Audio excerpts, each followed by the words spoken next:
Hi, this is Renee. I'm blind. Welcome to my kitchen table and my continuing journey with uterine cancer, carcinosarcoma.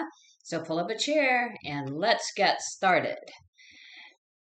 So again, my name is Renee. I'm blind, so if I'm not looking at the camera or not even necessarily in the camera shot, please give me some grace. So today I am done with round 2 of chemo on my Carbotaxol regimen. So this is carboplatinum and paclitaxel. So I thought I would talk about side effects through round 1 and round 2. And I hope this will help alleviate any fears anyone is having about what chemotherapy might look like for them or help someone who's supporting someone else who's going through chemotherapy. So, the main side effects that I have noticed have been, uh, I think, the big one for everyone. Am I going to get sick? Am I going to be puking all the time? Am I going to be nauseous? So, I will talk about my experience. The doctor prescribed 2 medications for me, ondansetron, and I hope I say this next one right, prochlorperazine. And you can use these in combination with one another or just take them on their own. And my doctor, the main one for me is the ondansetron, which he just prescribed. And if I have any breakthrough nausea, I kind of alternate the 2 drugs. And then I also bought some 500 milligram ginger chews, which the pharmacist approved. And again, not medical advice from me, but these were helpful in any kind of queasiness that I'm having. I would rate nausea at 0. I really haven't had nausea. I would say queasiness is more what I would call it, just kind of not much appetite, just queasy, kind of yucky feeling. I don't know how to quite describe it, but hopefully that makes sense to you. No severe nausea where, oh my gosh, I'm going to throw up. Just I'm not very hungry and my stomach just feels kind of sour. Maybe that's a good way to put it. But very, very manageable. In fact, uh, I've had the same experience through round 1 and round 2 of chemo, and actually the day after chemo, I actually had quite a big appetite, but the appetite kind of faded, um, as I got into day 2 and 3 after chemo. So, experience pretty much the same through first and second chemo with nausea and vomiting. Non-existent for me, so hopefully this would be the case for you. From what I've read, most women who go through this regimen kind of have a similar experience. There's always the outlier one way or the other. Some people have no symptoms, some people have severe, but for me, not too bad. The next thing I would like to talk about is due to the anti-nausea meds, constipation's pretty darn severe. And again, this is not medical advice, it's what my doctor told me to do. So I doubled up on my DocuState prescribed stool softeners, and you can also take Ducalax that's over the counter. It's pretty well the same thing. Miralax twice a day, and a couple of Senecot laxatives. It's constipation, I'd say, is pretty severe. And from what I've read and researched and what my oncology pharmacist says, this is pretty normal with these drugs. It just slows everything down.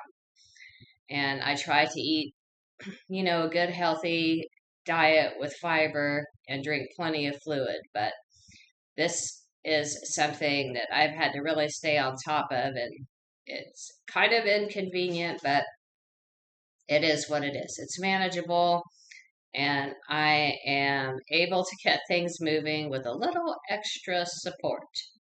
So that is that with the constipation. And then fatigue, I would like to talk about fatigue. So through round 1 and round 2, there's been a little bit of difference. Round 1, I had a pretty bad cold.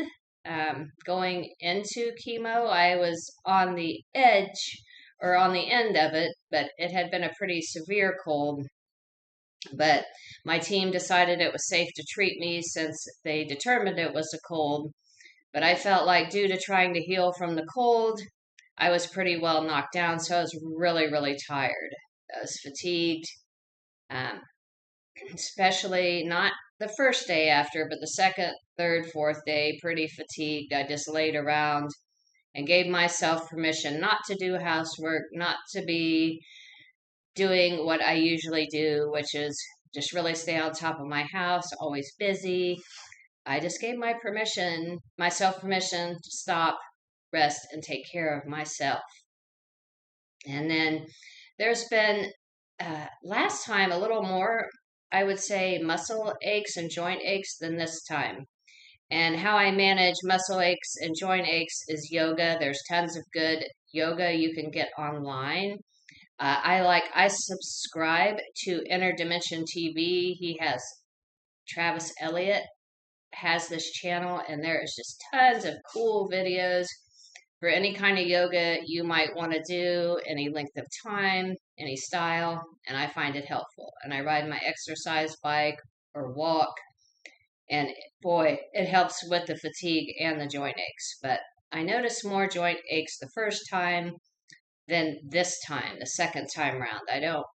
After the second chemo, I haven't had much in the way of joint aches. My first chemo was January 30th. My second was February 20th of 2026. And really, I'm able to manage quite a bit of the side effects of joint aches and fatigue with some exercise and yoga. The next thing I wanted to talk about was neuropathy. So neuropathy in my fingertips and toes. I noticed after the first round of chemo, January 30th, about a weekend, I started having some mild numbness in my fingertips and a couple of my toes. And the doctor adjusted the medication this time around, round 2, February 20th, and it's not as bad. But I read up on acupressure, which again, this is not medical advice. I've just found it helpful. Acupressure, they kind of, if you read up on it on the AI or you Google it, it's just kind of pressure on your fingertips and toes, kind of massaging different places on your hands and feet. And that's helpful. And then changes in my hair and nails. So I'm wearing a wig and a hat right now because my hair is just about a mess. It's not fallen all the way out. When I went through breast cancer 11 years ago in chemotherapy, my hair fell out all the way after 11 days after the first chemo. This time, I shaved my head, and I'm still glad I did because now after my second chemo, it's kind of patchy. I feel like if I would have left it in, it'd be thin and nasty looking. So I'm glad I shaved it, and I just wear wigs, hats, scarves, but my hair has thinned. My eyebrows, I noticed, have thinned. And my eyelashes have thinned. And also my fingernails, I noticed, were a lot more brittle. So how I've kind of... and then dry skin, very dry skin. So how I manage the eyelashes is I still able to wear mascara. I don't wear the waterproof because it dries your eyelashes out, but I found by applying mascara, it seems to help with my eyelashes, thickening them up a bit. Then with my skin, all of us have our preference on moisturizer. I just feel like you have to use it more often. And I found that Sally Hansen, Hard as Nails, I love this stuff. I paint it on every day, and it helps my nails from peeling, tearing, breaking, and it's been a lot better.